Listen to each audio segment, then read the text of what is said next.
Imagine being surrounded by treasure and you have no idea it's there. You never reach out to touch it. You just keep on going life, unaware of all of this beautiful treasure around you.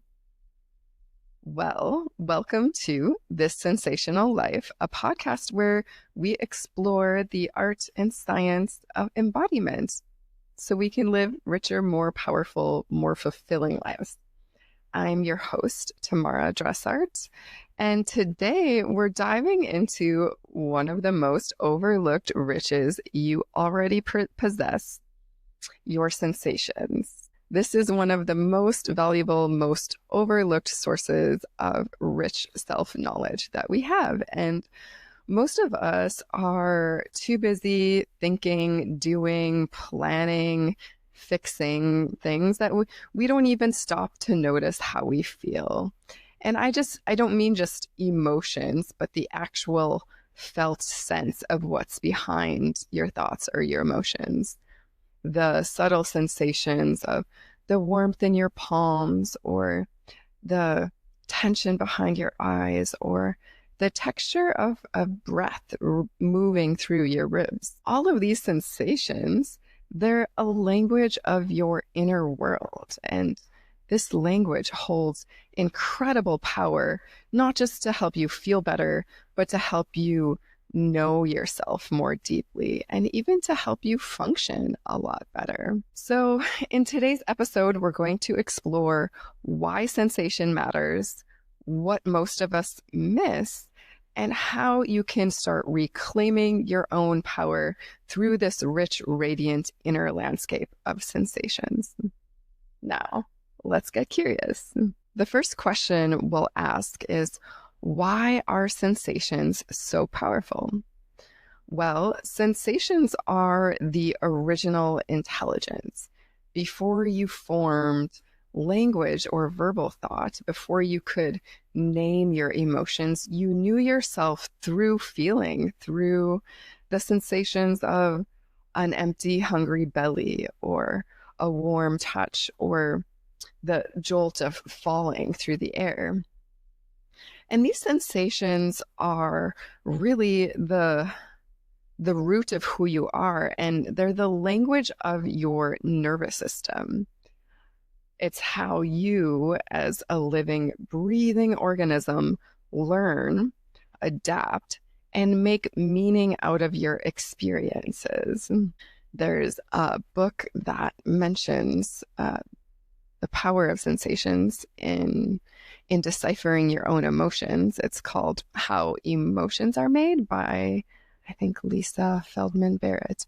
Anyways, so in this book, How Emotions Are Made, the author hypothesizes that instead of human beings being born with 6 basic human emotions, anger, fear, sadness, joy, surprise, and disgust, we instead, our process of deciphering emotions is more around this theory of constructionism, meaning we sense these feelings, these sensations in our internal organs, our sense of interoception around our gut and our heart and our lungs, and this information goes to our brain and we construct a theory of meaning.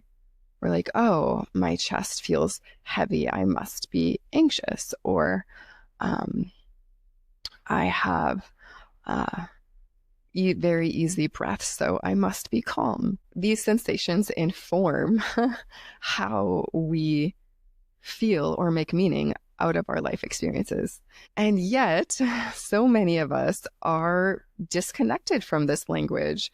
We either aren't aware of what we feel, we just don't know, we're not aware of it, or we avoid it out of fear. We're afraid of what we will find if we start listening. Sometimes we ignore it because we think it's not important, or we think it's weak to feel something. It's stronger if we push through and ignore it. And yeah, the sad truth is, more often than not, tuning out just feels like an easier option. However, the reality is that your sensations are not random or useless information.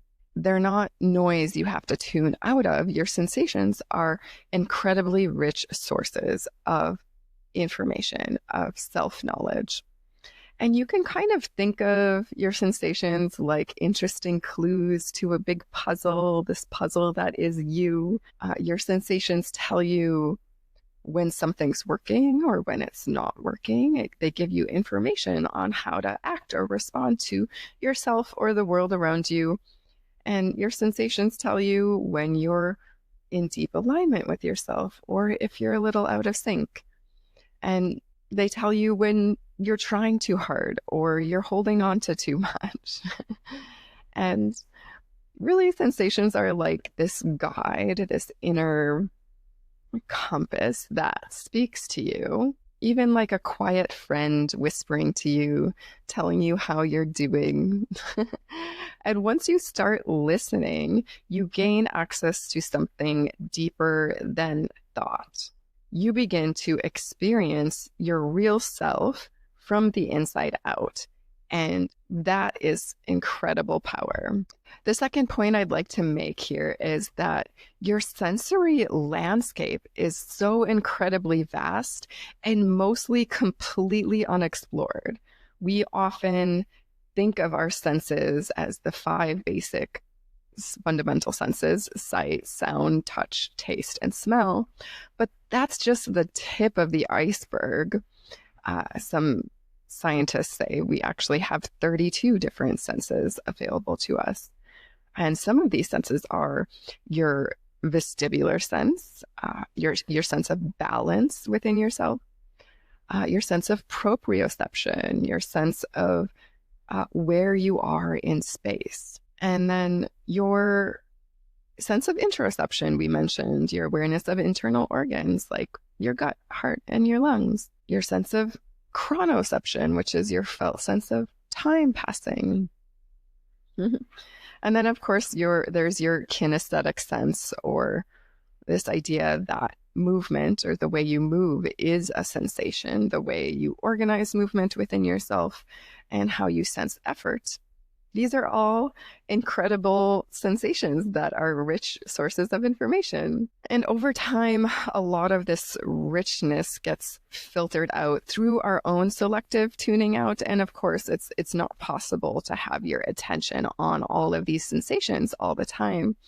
How we can really mine this treasure, this open landscape that's filled with so much treasures, is we can invite the mindset of exploring. The more we tune into the subtleties of these sensations and the large variety, the more information we have and the more knowledge we have, and more knowledge is power, if you use it, of course. So why do we tune out of our sensations? Because modern life rewards numbness to some degree. We're encouraged or told that powering through is the strong and preferable way to go, that we should ignore discomfort and suppress signals and kind of stay out of this world of sensations. Technology incentivizes us to do this, being on our phones or laptops, or prioritizing this idea that our thoughts or verbal thought is the most valuable part of our experience. So what happens is we override or ignore our signals until they get louder and louder, and it ends in either burnout, back pain, anxiety, feeling overwhelmed and breaking down. And what if you didn't wait until it got that bad? What if you were able to interrupt that cycle earlier through a process of listening? And it is sometimes scary to feel more, or it could be exciting, this vast world of unexplored sensations. And the result of exploring it is you just know more. And from that knowledge, you can make different choices and you can live more fully. So that's the power of the potential of reclaiming your right to feel. Let's talk about this idea of sensation as a path to self-knowledge. There's a beautiful paradox here, because sensation doesn't really give you answers. You you don't know why you have this sensation or pattern, it gives you awareness. And from that awareness, you can create stories and choose what to do with it. So, for example, let's say you walk into a room and you notice a subtle tightening in your chest. So instead of immediately interpreting that as, oh, I'm anxious, another reframe for that would be, that's information. Am I holding my breath? Check if you're holding your breath. And if you're holding your breath, your chest and your posture will collapse slightly. The moment you notice that, you can cultivate choice on what to do with that information. So maybe you choose to soften a little bit and allow yourself to breathe more. Or perhaps you allow a gentle softening in your chest, a little bit, a subtle ripple of movement. Perhaps you invite a soft smile at yourself and notice how cute you are for getting a little bit scared or tense. And just like that, your relationship to your whole inner world can shift. Sensations help you recognize your habits, not just how you move, but how you are, how you exist, and what your patterns are. Do you have a pattern of tensing your shoulders and pushing through? Do you clench your jaw every time you say yes, but you really want to say no? And these habits or patterns are not mistakes or things you have to fix or correct about yourself. They are simply that, just patterns that you do. And you could easily explore or learn a new pattern or a new response once you realize you're doing them. And the point here is sensations are the first place they show up, which means all your habits are rooted in your movement, in these subtle movements and gestures and your subtle sensations, which means it's also the first place that they can change. When you start listening to your sensation, you're not just tuning in to yourself. You cultivate this ability to rewrite your own story from the inside out. Let's take a moment to explore this for ourselves. You can explore your own sensory richness. And we'll start with reclaiming our attention right now. If you're able to do so, pause for a moment.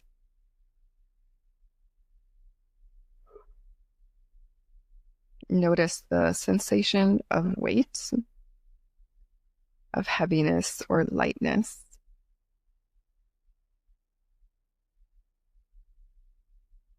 Which places in you are contacting the floor or the chair or any surface beneath you? Can you feel the sensation of gravity? Gravity kind of pulling or pushing you in any certain direction closer to the floor. How do you find it? What's the texture of your breath? Is it thick or is it thin? Is it deep or is it shallow?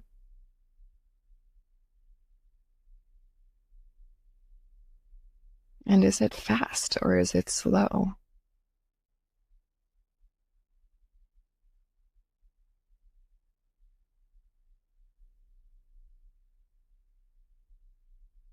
Can you sense the temperature of air on your face or on your hands?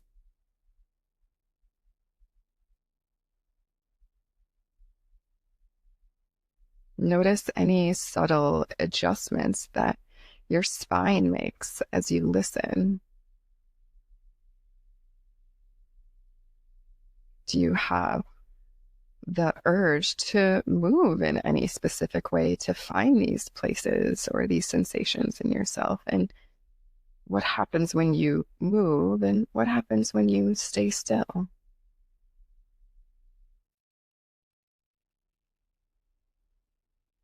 What else is here that I haven't noticed yet? Or what else is here that you haven't noticed yet? What is the most subtle, most intricate, most delicate sensation that I can become aware of right now? Is it a sensation of comfort or discomfort? How could I find more comfort or more ease in this present moment? Pausing, allowing yourself to breathe more, sharpening your awareness. Perhaps you notice the sensation of air passing through the individual hairs of your nose, your nostril. Or perhaps you feel a subtle vibration of sound in your inner eardrum. The sensation of your tongue resting in your mouth.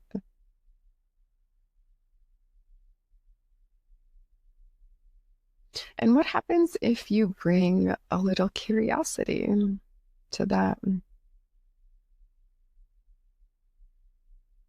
Are these sensations clear or unclear? How could I make it more clear?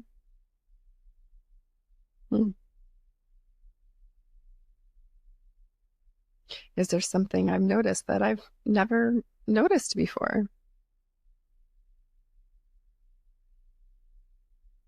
And this kind of awareness is the beginning of a new kind of listening, one that reconnects you with this incredible richness that you inherently have.